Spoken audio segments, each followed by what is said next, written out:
I was born in Switzerland and raised in Ghana, West Africa. Ghana felt safe to me as a child. I was free, I was happy. The early 70s marked a time of musical and artistic excellence in Ghana. But then by the end of the decade, the country had fallen back into political instability and mismanagement. In 1979, I witnessed my first military coup.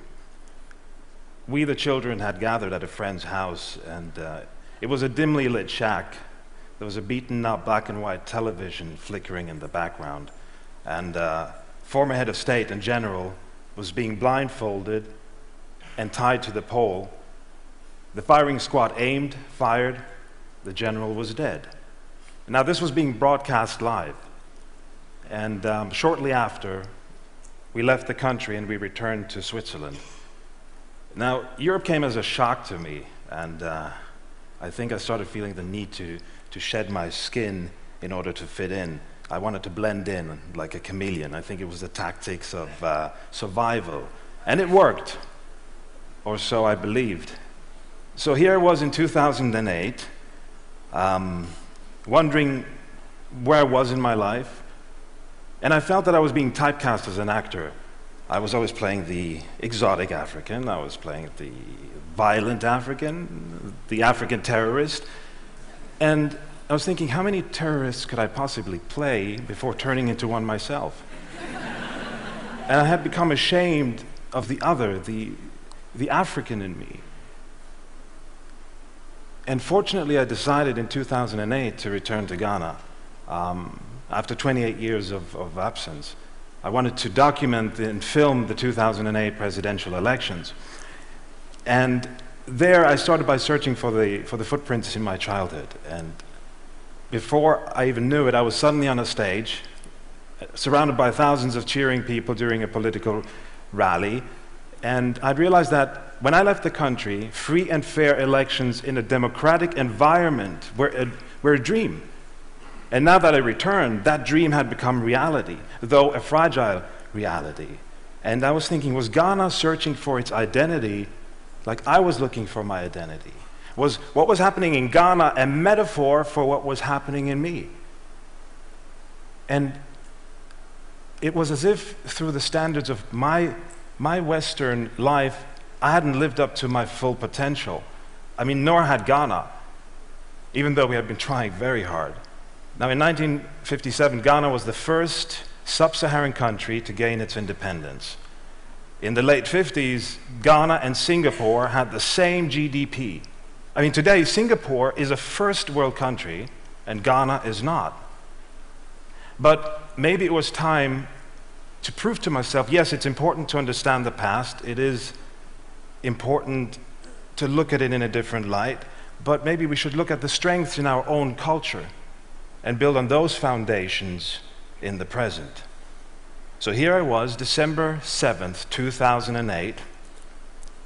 The polling stations opened to the voters at 7 a.m., but voters eager to take their own political fate into their hands were starting to line up at 4 a.m. in the morning. And they had traveled from near, they had traveled from far, because they wanted to make their voices heard. And I asked one of the voters, I said, whom are you going to vote for? And he said, I'm sorry, I can't tell you. He said that his vote was in his heart. And I understood this was their election. And they weren't going to let anyone take it away from them. Now, the first round of the voting didn't bring forth a clear winner. So nobody had achieved the absolute majority.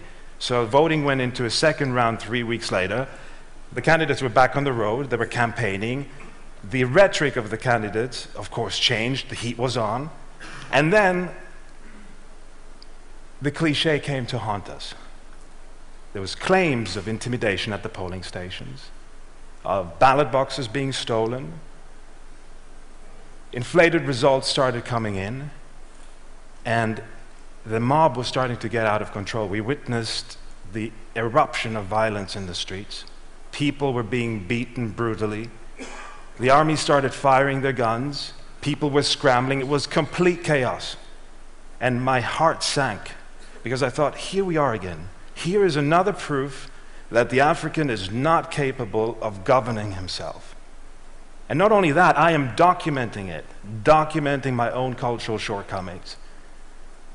So when the echo of the gunshots had lingered, it was soon drowned by the chanting of the mob, and I didn't believe what I was hearing. They were chanting, "We want peace. We want peace." And I realized it had to come from the people. After all, they decide, and they did. So the sounds that were before distorted and loud were suddenly a melody. The sounds of the voices were harmonious. So it could happen. A democracy could be upheld peacefully. It could be by the will of the masses, who are now urgently pressing with all their heart and all their will for peace. Now here's an interesting comparison. We in the West, we preach the values, the golden light of democracy, that we are the shining example of how it's done. But when it comes down to it, Ghana found itself in the same place in which the US election stalled in the 2000 presidential elections, Bush versus Gore. But instead of the unwillingness of the candidates to allow the system to proceed and the people to decide, Ghana honored democracy and its people. It didn't leave it up to the Supreme Court to decide, the people did. Now, the second round of voting did not bring forth a clear winner either. I mean, it was so incredibly close. The Electoral Commissioner declared, with the consent of the parties, to run an unprecedented second rerun. So the people went back to the polls to determine their own president, not the legal system. And guess what? It worked. The defeated candidate gave up power and made way for Ghana to move into a new democratic cycle.